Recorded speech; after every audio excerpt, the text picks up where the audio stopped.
Hi, Lindsay from Georgina Public Library. This is continuing my series on highlighting books that came in through 2020 that have not found their way into people's hands yet. About 10 years ago, I think it was, a book came out called Pride and Prejudice and Zombies, which was a retelling of Pride and Prejudice in a very different way. And since then, that has been a trend. Jane Austen remains extremely popular, and there are a number of books that either retell or delve into the life of Jane Austen or pick up her style. And so there were quite a few that came in last year, and I'm just going to highlight some of them right now. The first one here is called The Other Bennett Sister. The Other Bennett Sister referred to here is Mary from Pride and Prejudice, who was the last of the 5 daughters left at home. It imagines her life taking a different turn. So the story is really an homage to Jane Austen. It is a revisitation of where her life might have gone,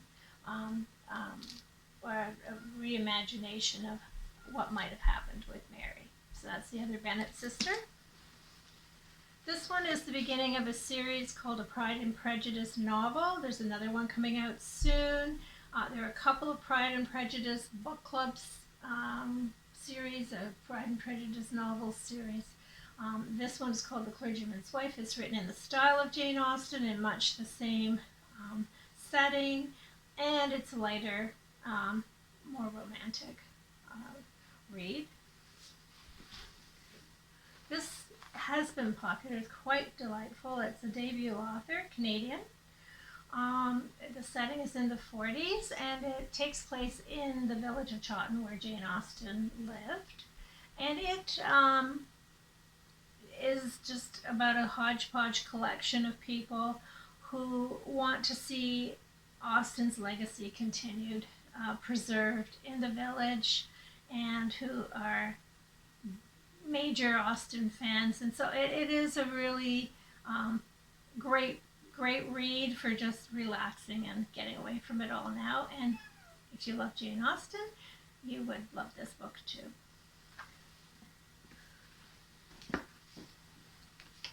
A Recipe for Persuasion is written by Sonali. She wrote Pride, Prejudice, and Other Flavors. Again, a reimagining, a send-up in some ways of Jane Austen's books. So this one is about persuasion, so it's a modern take on persuasion, described as darkly funny and entertaining.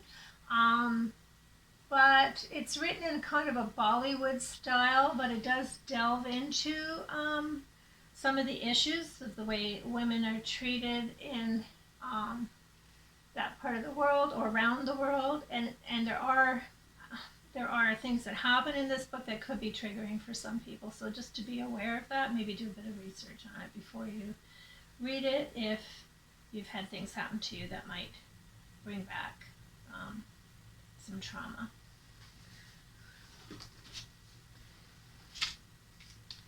This is called Miss Austen. It was very popular in the UK. She's a UK author.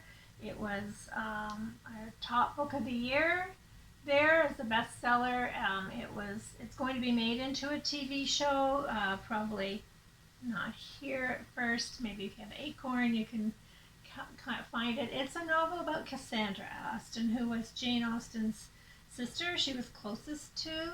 And it, again, imagines that, kind of is written in imagining all the lost letters of Jane Austen between Cassandra and Jane, and reimagines her life, focusing on Cassandra.